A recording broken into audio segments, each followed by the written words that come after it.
ተኝቼ ስነሳ ነው መራመድ አቅቶኛል። በቃ ይዞኛል እና የሚለቀኝ ነገር ነበር የመሰለኝ። እኔ እንዴ በድንገት ነው ወይስ በድፍረት ስላለው ብዬ አስቤ አላውቅም። እሺ እንዴት ሆነ? ከዛስ? ሳይገባኝ ብዙ ነገር አደረገልኝ። ከዛ በኋላ የሚገርምህ እኔ ቆሜ መሳል ጀመርኩ። እንዴት ዳንሽ?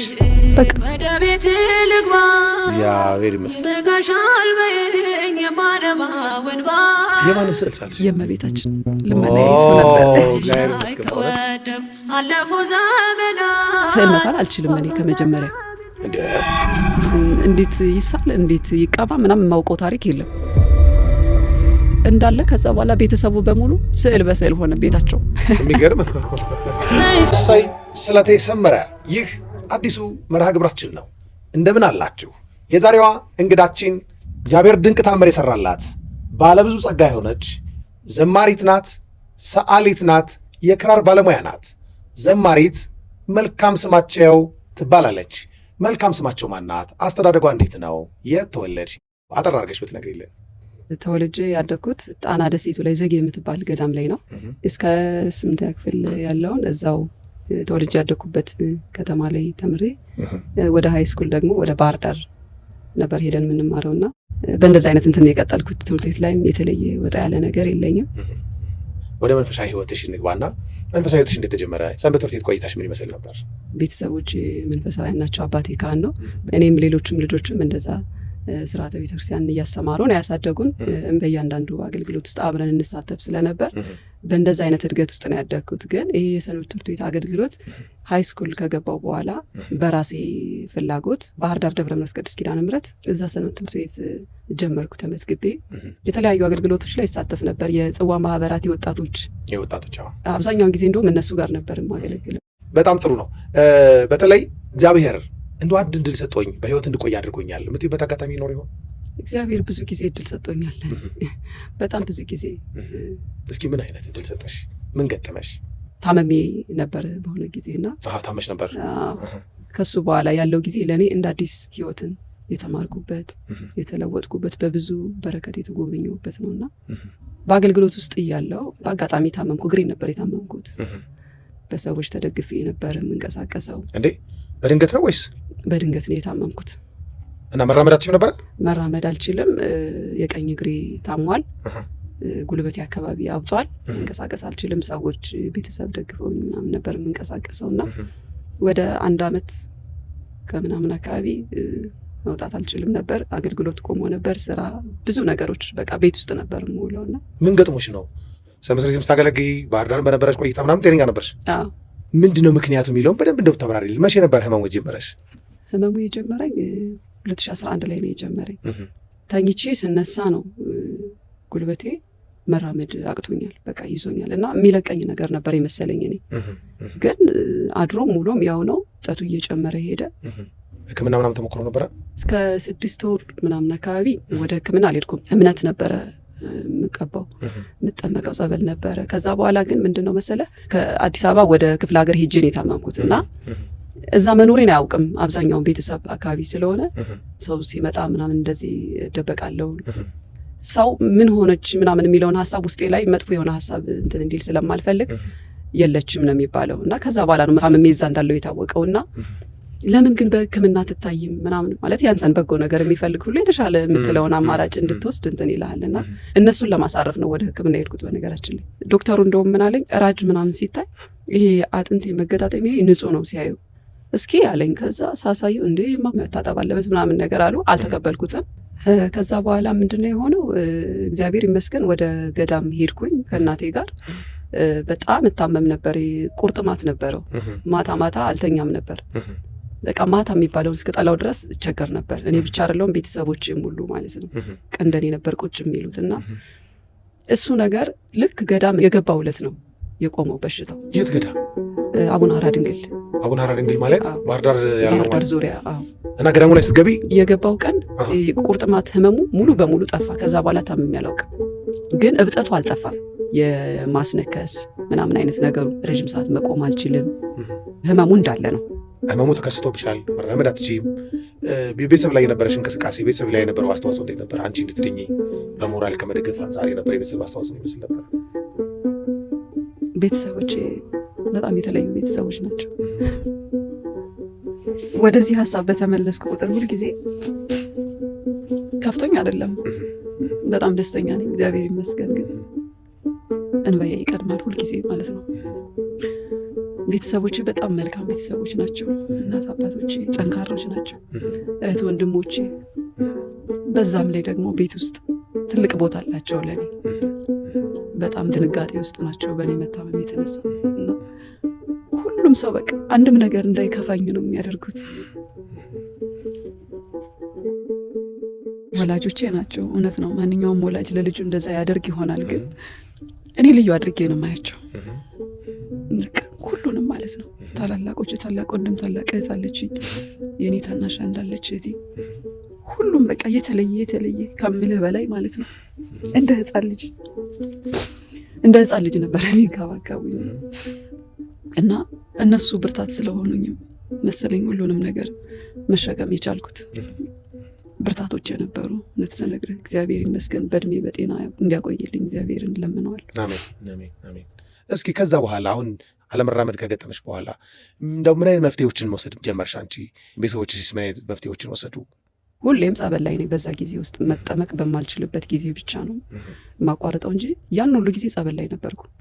እኔ በራሴ ግን የተወሰኑ ወራቶች ከሄዱ በኋላ መጀመሪያ እግዚአብሔርን ተስፋ አድርጌ እየጠበኩ በቃ ለበጎ ነው፣ እግዚአብሔር የሆነ ምክንያት አለው እኔን ያስቀመጠበት፣ ብቻ ከሆነ ነገር እየጠበቀኝ ነው፣ በጎውን ነገር ውስጤ ላይ እንትን እላለሁ እና ከዛ በኋላ ግን በተለይ ይሄ 6 ወር ያለፈ ሲሄድ ይሄ ነገር እስከ መቼ ነው ግን የሚቀጥለው?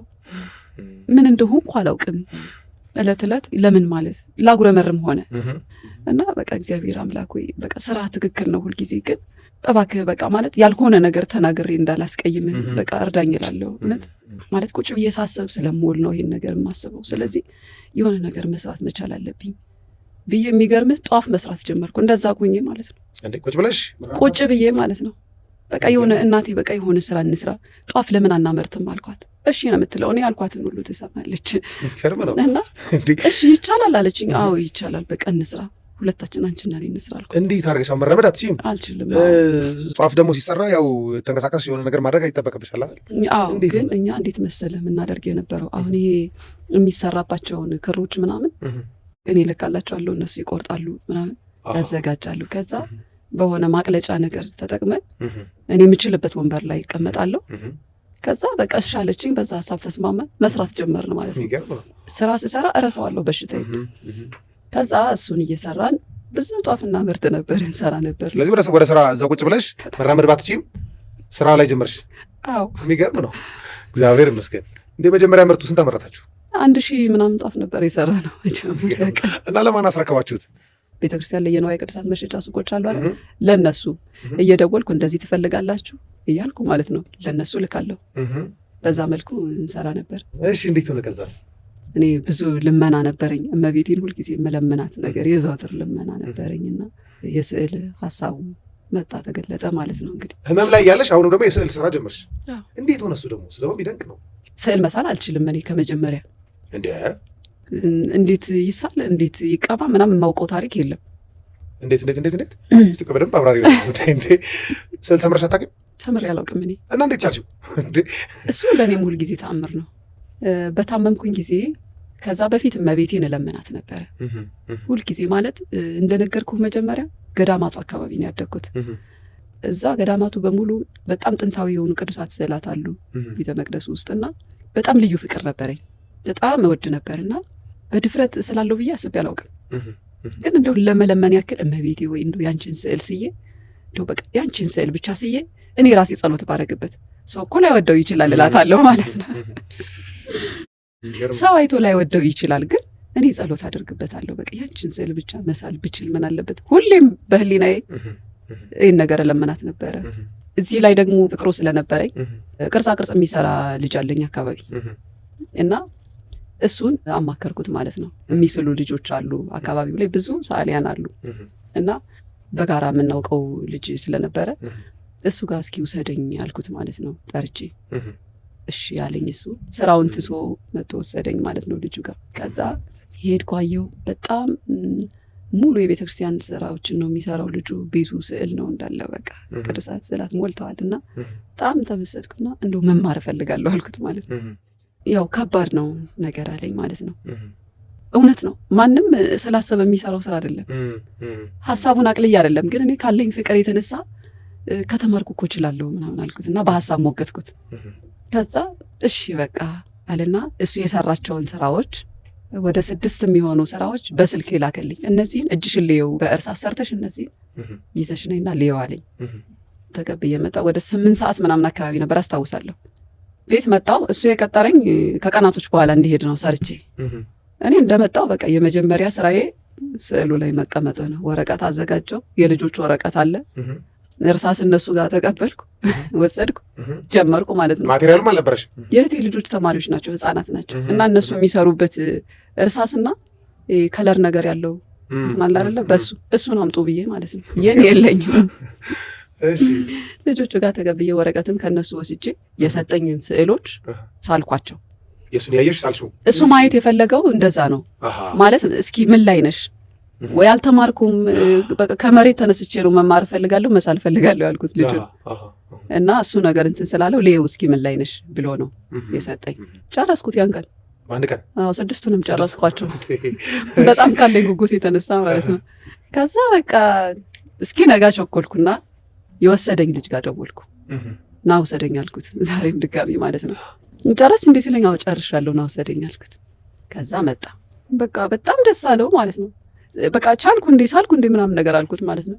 እኮ በጣም እኮ እንደዚህ መሰል አልመሰለኝም ምናምን ብሎ ብቻ ሊያበረታታኝ ፈለገ እሱ።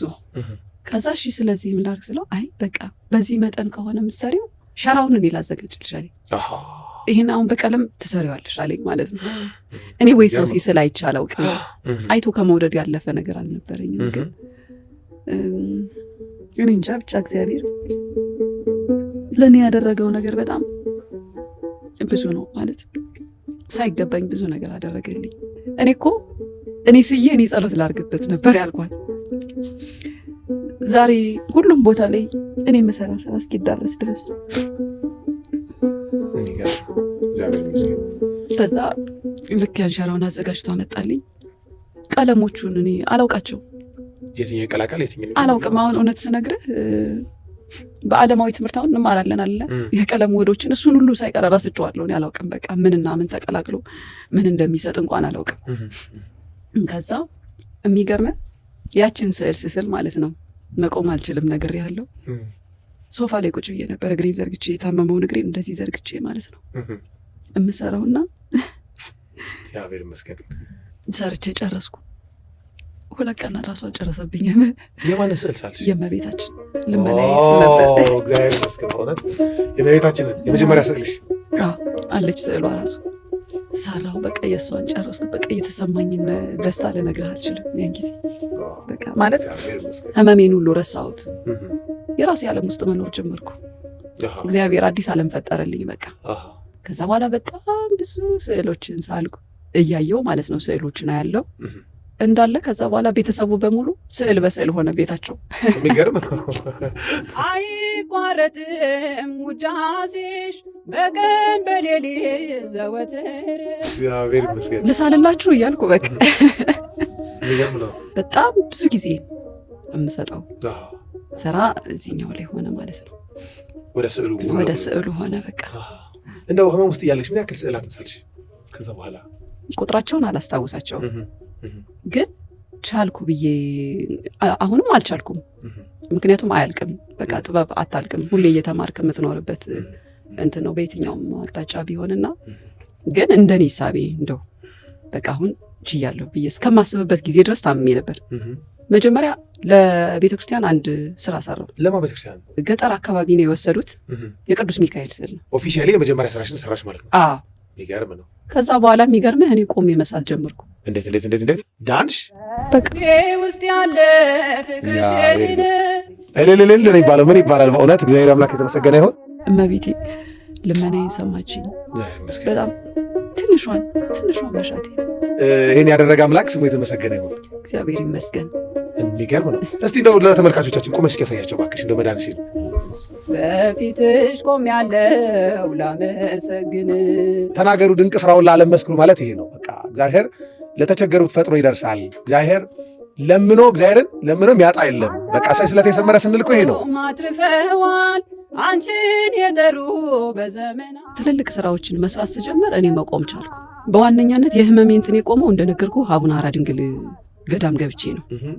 ግን ከዛ በኋላ ሁሌም እምነቱን እቀባለሁ እግሬ ላይ።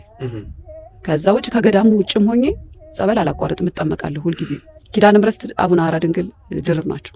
ግን ምን መሰለህ፣ በዚህ መሀል እኔ የተረዳሁትን ነገር ልንገርህ። ጨረስኩ ብዬ በማስብበት ጊዜ በቃ አይና ማለት ነው፣ አታምነኝም፣ ሁሌም በቃ አለቅሳለሁ። የእውነት በቃ ማለት እግዚአብሔር በቃ እንዴት ብትወደኝ ነው ማለት ይህ ሁሉ ነገር አይገባኝም ነበር። ትንሽ ነበር ልመኔ። አሁን መስራት እችላለሁ ብዬ እማምንበት ጊዜ ላይ ስደርስ በሽታው የለም። እብጠቱ በራሱ ጊዜ ቀስ በቀስ እየጠፋ እየቀነሰ ሄደ። ከዛ መቆም አልችልም ነበር፣ መቆም ቻልኩ። እግዚአብሔር ይመስገን። በእውነት ክብር ይግባው። በቃ እንደው ከዚህ በላይ ምን ይባላል? እግዚአብሔር እንድናመሰግነው ለዚህ ክብር ካበቃሽ ምን ተብሎ ሲከፈለዋል? ወላዲተ አምላክ ምስጋና ይድረሳት በእውነት። እሺ ከዛስ ዳንሽ፣ ቆመሽ ራስን መሄድ ጀመርሽ። እስኪ የስዕል ውጤቶች ከዛ በኋላ እንዴት ሆኑ? ከዛ በኋላ በቃ ሁሉንም ነገር ራሴ ነኝ የማዘጋጀው። እንጨቶችን ቆርጬ ሸራውን የማዘጋጀው ሁሉንም ነገር ራሴ ነኝ የምሰራው። ማንም ሰው አይገዘኝም ነበር። ይህን ሁሉ ነገር ስትሰራ ያው ቁጭ ብድግ ማለት ይኖራል፣ ያው ከፍ ዘቅ ትላለህ። ብቻ ብዙ ነገሮች አሉት። እሱን ሁሉ እንዳደርግ እግዚአብሔር ረዳኝና ሰራው። ብዙ ስራዎችን ሰራው። መልካም። እስቲ እግዚአብሔርን ላደረገ አምላካችን እንደው አንድ ዝማሬ እናቀርበለትና አብረን አመስግንና ወደሚቀጥለው ጥያቄ ደግሞ እናልፋለን።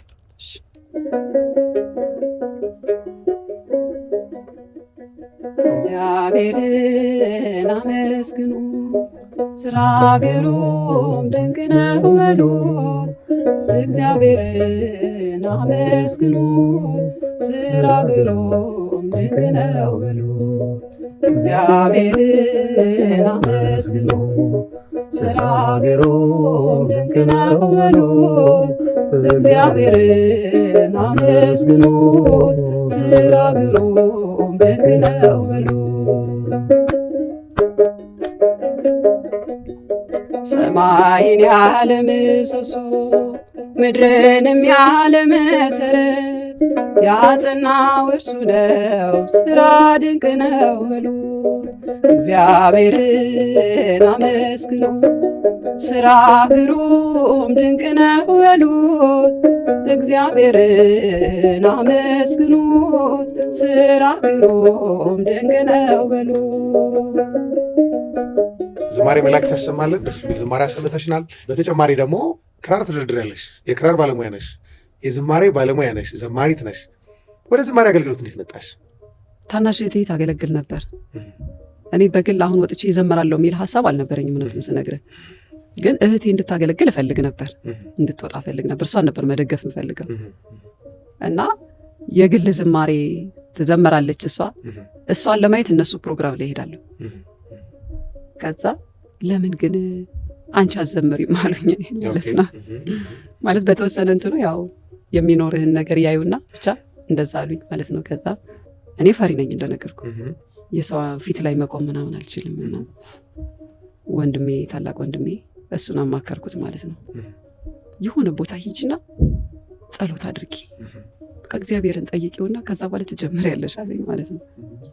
ከዛ ገዳም ሄድኩ። የእግዚአብሔር ፍቃድ ነው አይደለም የሚለው በቃ ሄድኩና በቃ እግዚአብሔር አምላክ ወይ ማለት ፈቃድህ ከሆነ ይሁን፣ ታይቼ እንዳልጠፋ ብቻ ጠብቀኝ ብዬ ጸልዬ የሚገርም ነው። ከዛ ተመልሼ ጀመርኩ ማለት ነው። አስታውሳለሁ መጋቢት 17 ቀን ነበር የጀመርኩት። አብይ ጾም ላይ ነው አገልግሎት የጀመርኩት የግል ዝማሬ ማለት ነው። ከዛ በኋላ በቃ ቀጠልኩ ማለት ነው። ያው እግዚአብሔር አጠራሩ በአንድም በሌላም አይደለም። እኔ እህቴን ለማየት እየሄድኩ ነው። አንቺ ወደ መዝሙር መጣሽው? ወደ መዝሙር የመጣሁት እግዚአብሔር ይመስገን። እንደ በዝማሬ አገልግሎትሽ የመዝሙር ስራ ሰርተሻል ከዛ ፊት? አዎ ቁጥር 1 የመዝሙር ካሴቲን ከ7 ዓመት 8 ዓመት በፊት ሰርቻለሁ። የድህነት ምክንያት ይሰኛል ያልበሙ መጠሪያ። የድህነት ምክንያት እሱን ሰርቻለሁ። ከዛ በኋላ በተናጠል የሰራቸው የትንሣኤ፣ የልደት፣ የእመቤታችን መዝሙሮች አሉ። እስኪ አንዱን አስታውሽን።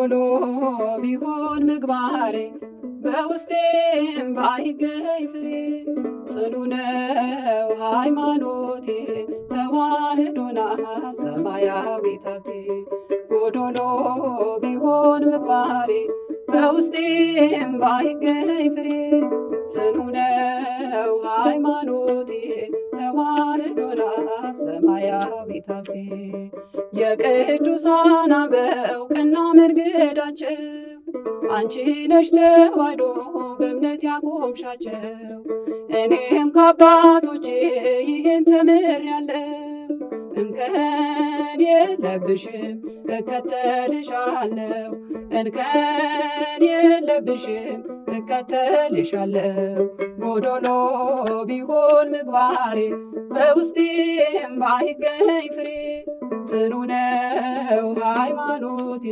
ተዋህዶና ሰማያዊት ሀብቴ ጎዶሎ ቢሆን ምግባሬ በውስጤም ባይገኝ ፍሬ ጽኑ ነው ሃይማኖቴ ተዋህዶና ሰማያዊት ሀብቴ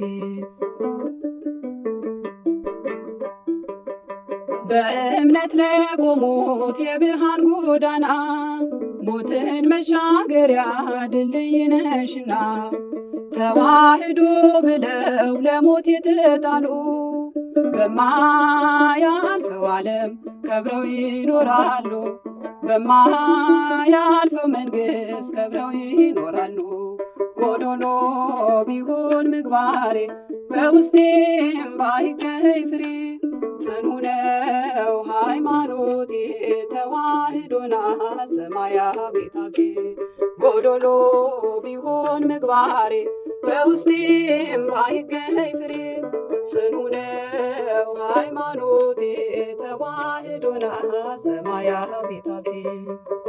እሺ ዝማሬ መላእክት ያሰማልን። ዘማሪት መልካም እንዲሁም ሰዓሊት አሁን ላይ በምን ላይ ነው የምትገኘው? ስዕሉንና ከዝማሬውም አንጻር ህዝቡ ምን ይጠብቅ ካንቺ? አሁን ላይ እንግዲህ ሁለቱንም ጎን ለጎን እያስኬድኩ ነው የምገኘው እንደ እግዚአብሔር ፈቃድ። እንግዲህ በቅርብ የካቲት 30 ላይ ያዘጋጀሁት ፕሮግራም አለ። ቁጥር 2 የመዝሙር ካሴቲ ይመረቃል። በዛም ላይ ደግሞ በእኔ እጅ እንዲሰሩ የፈቀዳቸውን ስራዎች የቅዱሳት ስዕላት አውደ ርዕይ አዘጋጅቼ በአንድ ላይ ይጠብቃለሁና የካቲት 30 የት ነው ቦታው? 4 ኪሎ ቅድስት ሥላሴ ካቴድራል ሁለገብ አዳራሽ ነው የተዘጋጀው።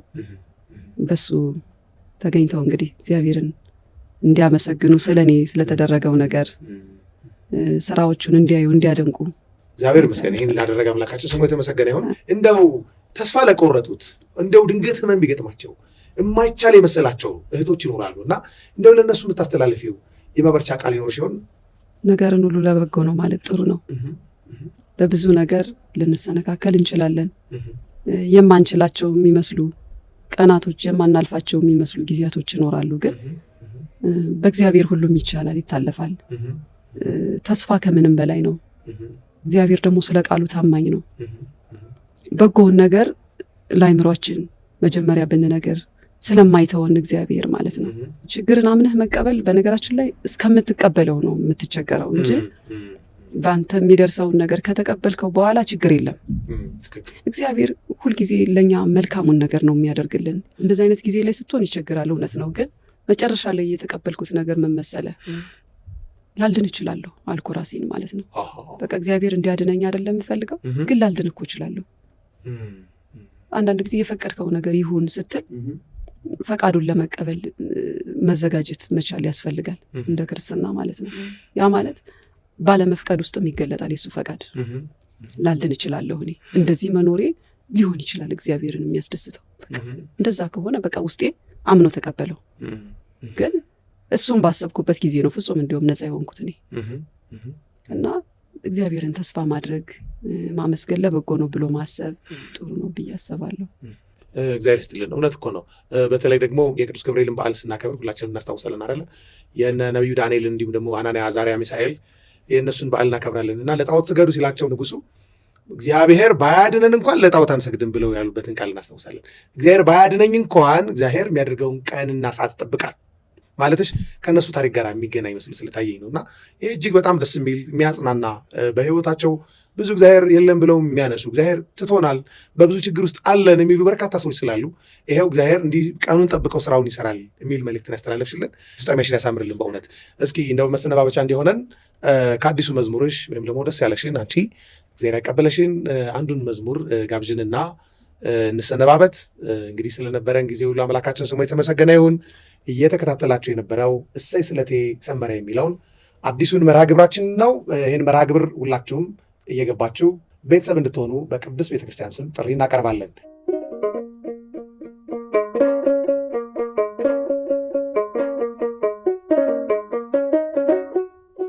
በልቤ ውስጥ ያለ ፍቅርሽን ሚገልጽልኝ ቃላት የለም። ዛሬም ተማምኜ ምልጃሽን በፊትሽ ቆሜያለሁ ላመሰግን። ዛሬም ተማምኜ ምልጃሽን በፊትሽ ቆሜያለሁ ላመሰግን። በልቤ ውስጥ ያለ ፍቅርሽን ሚገልጽልኝ ቃላት የለም። ዛሬም ተማምኜ ምልጃሽን በፊትሽ ቆሜያለሁ ላመሰግን። ዛሬም ተማምኜ ምልጃሽን በፊትሽ ቆሜያለሁ ላመሰግን።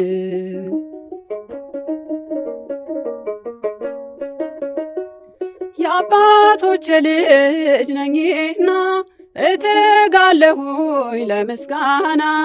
ጨለማው ርቆ ከፊቴ አንቺ አብርተሻል በሕይወቴ። ስምሽ ሆኖኛል ጉልበቴ። በልቤ ውስጥ ያለ ፍቅርሽን ሚገልጥልኝ ቃላት የለም። ዛሬም ተማምኜ ምልጃሽን በፊትሽ ቆሜያለሁ ላመሰግን። ዛሬም ተማምኜ ምልጃሽን በፊትሽ ቆሜያለሁ ላመሰግን።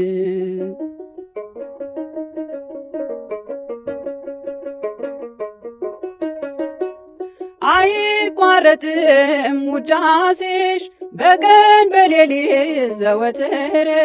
ጠቢባን ሁሉ ተቀኙልሽ እንደ ኤልሳቤጥ ላንቺ ክብር። በመንፈስ ቅዱስ ምስጢር በልቤ ውስጥ ያለ ፍቅርሽን ሚገልጥልኝ ቃላት የለም። ዛሬም ተማምኜ ምልጃሽን በፊትሽ ቆሜያለሁ ላመሰግን።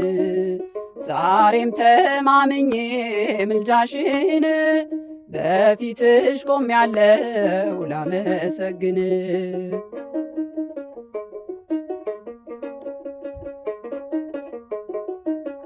መንፈሳዊና የበጎ አድራጎት ቪዲዮዎችን ዶንኪ በጎ የሚል አዲስ ዩቲዩብ ቻናል ከፍተን መጫን ጀምረናል። ሰብስክራይብ አድርጉት። ገዳማቱን፣ አድባራቱን እንዲሁም በርካታ አስተማሪ ታሪኮችን ታገኙበታላችሁ።